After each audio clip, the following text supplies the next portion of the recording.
Alright, network security challenge. Let's see how fast we can break this room. Let's start the attack box and start the machine. For this challenge, they want us to use only 3 tools. Nmap, it lets you scan for ports. Telnet, to connect to those ports and send data back and forth. And Hydra, a password cracker. All of these tools are command line tools or terminal tools. In the attack box, we can open the terminal. And the first tool is going to tell us about ports, the Nmap port tool. Now, by default, Nmap might not scan all the ports, all the open windows on the computer. So what we can do is we can copy the target address here, then go to this little clipboard and paste it in. And if we scan it, it's going to tell us some ports that are open. So you might think that this 8080 is the highest port, and it could be. Let's try it out.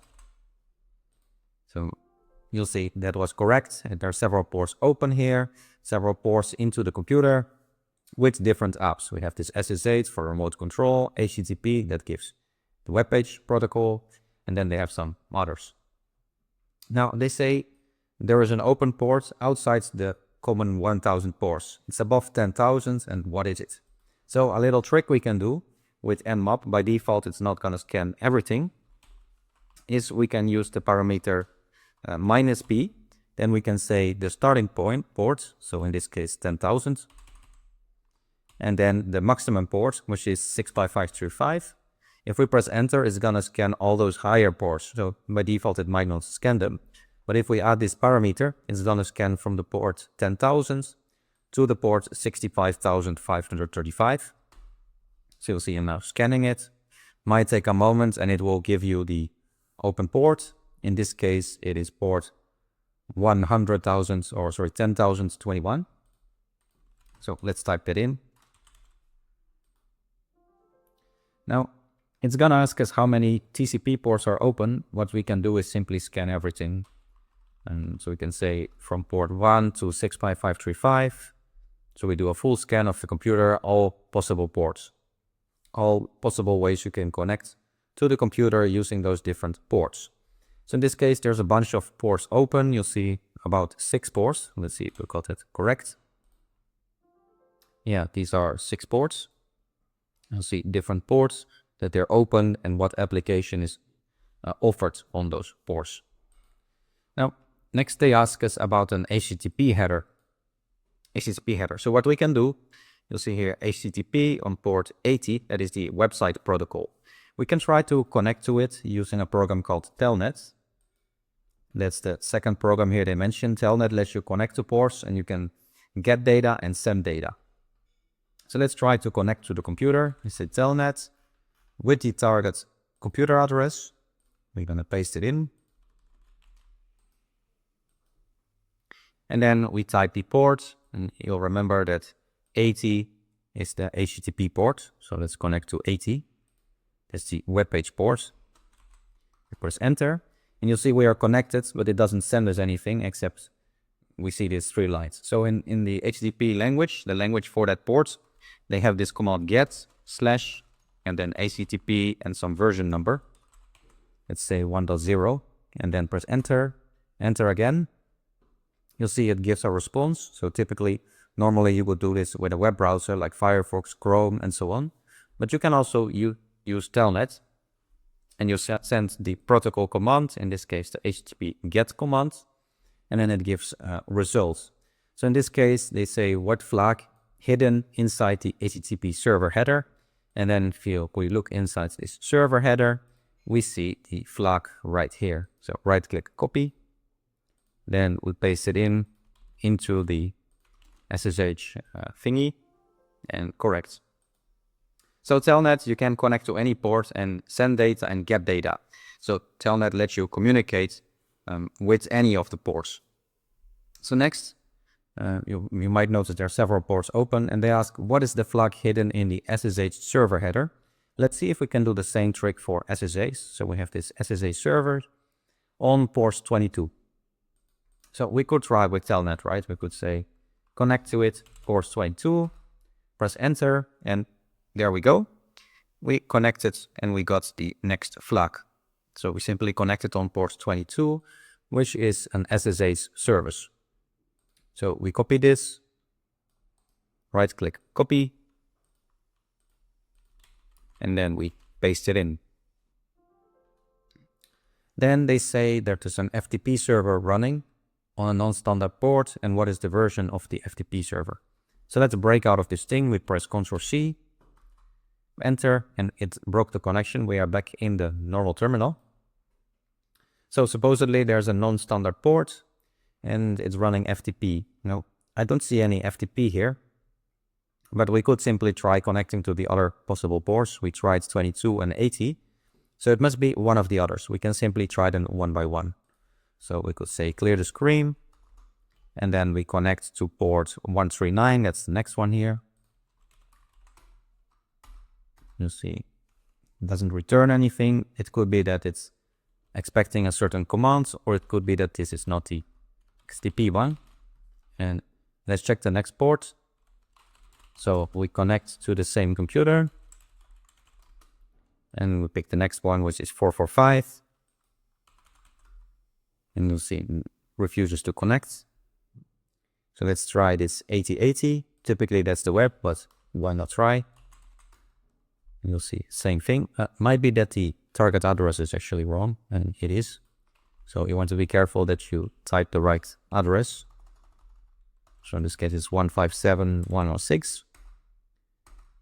You'll see this doesn't give us any information either. So let's connect to the next port. We say Telnet with the target's address. And then let's try that port 10,021. And this tells us the FTP server. We get immediately a message VSFTPD 30.5. So that's the answer to this. They say we have FTP servers listening on a non-standard port. In this case, it's 10,021. And the version of the FTP server is given to us here. So we connected to Telnet and it gives us the version. So right click copy, and then we paste it in. Then they tell us about two usernames. We learned two usernames using social engineering. So that's when they, for example, call them and pretend they're someone else and try to get some information. That's social engineering, trying to fool people to give them information. It could be pretending they're a colleague and adding them to LinkedIn, maybe asking some information or calling them at a busy hour and so on. So using social engineering, they got these two usernames.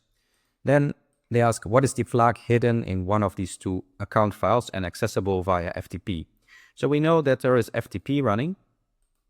We could connect with FTP in the normal way. So instead of Telnet, we could use a program called FTP. And then we connect to it. So we say, open new tab, FTP, and then we are going to connect to the target's address. Now I'll copy it instead of mistyping it. And then remember that FTP is running on an unusual port that we found before, which was that 10,021. So it has space 10,021 and press enter. Now there are two possible usernames and we need to log in. So we could try to be Eddie or Quinn, and most likely they're going to ask us for a password. So you'll see they ask for a password for Eddie. And then if we try again, and we try the username Quinn, you'll see that one is also password protected. So this doesn't mean the end of the hacking. What we can do is use a tool called Hydra. Hydra is a password cracking tool. So let's quit this FTP thing. And we will use Hydra. That is the third tool mentioned here. And Hydra can be used to try many passwords at once. So simply going to use a password list, commonly used passwords. So most likely we will using the rockutxt file that is on this computer. So that's in user share word lists rockutxt. And you'll see these are commonly used passwords. So this Hydra tool is going to try every password one by one automatically, right? So it's going to try automatically all those passwords. And this is a list of a million or more passwords. So what we can do is we use that Hydra tool. Then -L, I believe, is the username. -P, capital P, the password list. And it's a Rocu file. And then the target system we want to hack is FTP, // So FTP : // these are the forward slashes. Don't forget the colon. And then the target IP address. And we'll paste it in, right click paste. And this has to be at the unusual port, so not the standard port. Let's double check with Hydra how we can define that port. We can run Hydra by default. And they give us some information, but nothing about the port number. So we could simply try saying colon and then the port number. Let's see if that works. So 10,021. Let's see if it accepts that. So since it's running and it's gonna try those passwords one by one of that list for the username Eddie on the target FTP server. So on to the target computer, running that FTP service up, and it will try one by one the passwords. So you'll see it's attacking the target address, and this brute force simply takes time. So in this case, it was very fast. We found the Hydra tool found the username and the password. So we got the one for Eddie. Now we might be able to do the same thing for this other guy, Quinn. So say we try again, Hydra -L, then the username. Then we need to specify the password list. So that's all those passwords is gonna try. That is in /user share word list rock.utxt, and then the target address. So that's FTP : // So they want us to attack FTP. You'll see here in the question FTP. So then the address that I mistyped the other time. So let's copy it, and then we paste it in. And then we say colon with the unusual port, which was 10,021. You see that with the Nmap result that we had before, we have this 10,021, and the port was running FTP. So that's the same port. The only thing we changed with the previous one is that we changed the username. So it's gonna try every password one by one for this user Quinn as well, so that we have both passwords if we're lucky. Because of course the password has to be in the password list, and there we go. Now we have both passwords for Eddie and Quinn for both users, and we cracked it with Hydra. So Hydra, that tool you can crack passwords. It's simply whatever service there is, it's gonna try every possible password in your password lists. It could be a list of 1 million passwords, of 10 million, and then we find the passwords. So in this case, we find them. There are scenarios in the real world where this doesn't work if the password is not in the password list. But many users use commonly used passwords, so it could be within a list of 1 million or 10 million that the password is in there. So now that we know the both username and passwords, what we can do is we can try to log in as those users. So we could say FTP and then Eddie. Let's try the first one. At the target computer, so that's this one. And at the port 1029, 21. So it doesn't like that. So let's do it the other way. We do O and then type the target address with port 1001, username Eddie, and then they want us to specify the password, which we found here, which was Jordan. So we logged in as Eddie, and the question they actually want us to do is define the hidden flag. What is the hidden flag? So we cracked both users, we know both their passwords, but the actual task is to find the hidden flag.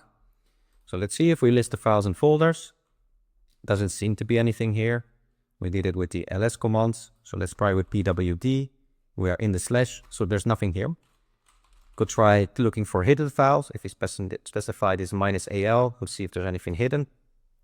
So there are a bunch of files here, but nothing that looks like a flag. So let's log out. And then let's try to log in as the other guy, the Quinn guy. So we do FTP, O, connect again to the target computer. So there we go. And then the target ports. So we specify the username Quinn and specify the password. So the password, of course, Hydra told us this is Andrea for this Quinn user. So let's run Andrea, list files and folders, and it seems there is some file there, the FTP flag Let's see if we can output that flag, if we can read that file. As you see, we're in the command line. So it might be something like the cut command or the type command. Let's see if we can output it like this. Let me see. It doesn't know this type. Let's try the cut commands. So let's see. We can actually just download that file. Might be easier. So we type get to download that file to our computer. So get followed by the file name. Then it says the transfer complete. It downloaded it to our computer. So we can find it in the home folder and we have that flag. And there we go. That is the FTP flag. So we copy it and paste it in here. Next, they ask us to browse to this URL. You can select it, right-click copy, then paste it in this link, and then paste it in Firefox.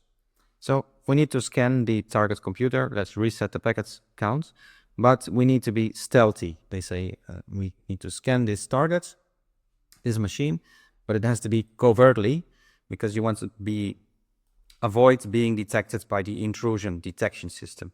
So Nmap has a bunch of flags, and one of them is the null scan flag. So you can do Nmap -sn. So it's going to do the null scan.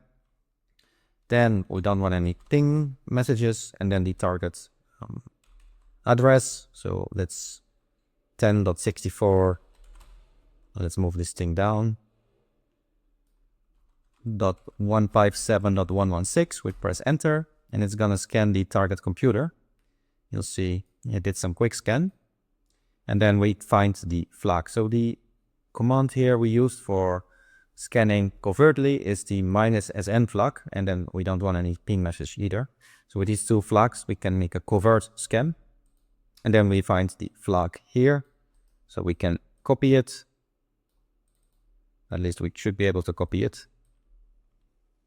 Okay, let's copy it from here.